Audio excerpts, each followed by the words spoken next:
Oké, week 51, weer een nieuwe vlog van Marinis, Merlies en Grandies. Ik sta hier tussen de onbelichte planten. Afgelopen week geplant en als we kijken naar het weer van de afgelopen weken is het een paar dagen wat donker geweest. Maar we hebben ook hele mooie dagen gehad, tot 400 joule per dag aan toe. Dus dat is heel positief. We zien ook een leuke ontwikkeling in de plant. En ja, tot zover de intro. Laten we nu even naar de plant gaan kijken. Hier de Marinis. Wat je ziet is dat je trosje begint net aan een beetje door te komen. En we zien ook nog wat paarsverkleuring in de kop. Dus de energie is net aan.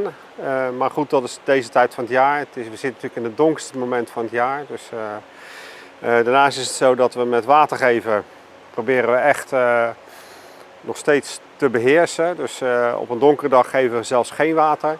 En op een zonnige dag geven we 1 keer per dag water. En dat doen we dan ook nog eens een keertje 's avonds om 9 uur. Dus zodat einde van de dag de plant de pot op zijn droogst is. Oké, de volgende is de Merlies in de onbelichte teelt. En hier zien we eigenlijk de tros dat die vergelijkbaar is met de Marinis. Wat we altijd doen vlak na het planten is dat we de plant uitbuigen. Dus we maken hem zo groot dat hij maximaal van het licht kan genieten. En daarnaast is het zo dat ja, we proberen echt een parabool te creëren met temperatuur. Dus 's nachts zitten we op 15 graden en dan overdag werken we naar een piek van 21. En dan, zodat we wat generativiteit erin krijgen. Maar het etmaal zit nog steeds zo rond die 16, 16,5 graden. Als laatste in de onbelichte teelt is de Grandies. Nou, zoals je ziet, vergelijkbaar met wat we in de belichte teelt zagen, vooral in het begin, is dat een wat zwaardere plant, wat grovere geschut, zeg maar. Maar ook hier is het eerste trosje een klein beetje in ontwikkeling. Dus we gaan zien wat het verder brengt. Nu vanuit de onbelichte teelt naar de belichte teelt. Als eerste weer de Marinis. En wat we hier zien is dat ja, de 5e tros is al goed in ontwikkeling. De eerste bloemetjes zijn gezet van de 5e tros. De 6e tros die komt eraan. Dus de ontwikkeling gaat echt wel leuk. Daarnaast is het zo dat het LAI, het Leaf Area Index, dus de aantal oppervlakte blad per vierkante meter, neemt niet meer toe vanaf nu. Dus we snijden er wat af, we groeien er wat bij, dus dat is nu in balans.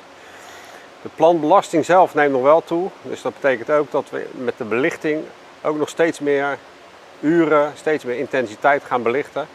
Wel rekening houdende met de energiekosten, want ja, dat gaat echt de spuigaat uit op het moment. Als volgende de Merlies. En als we hier kijken zien we ook de 7e tros volop in ontwikkeling en goed in bloei en zelfs al eerst gezet vruchtje. De 8e tros komt eraan. En iets waar we deze week mee gestart zijn, puur om iets meer generativiteit te creëren, is een kopblaadje eruit halen. Als laatste de Grandies. En zoals jullie weten is die wat zwaarder in ontwikkeling. En ligt die qua trosontwikkeling ietsje achter op de andere twee. En hier zien we nu echt de 6e tros in ontwikkeling. Dus dat is wel een groot verschil met de Merlies en de Marinis.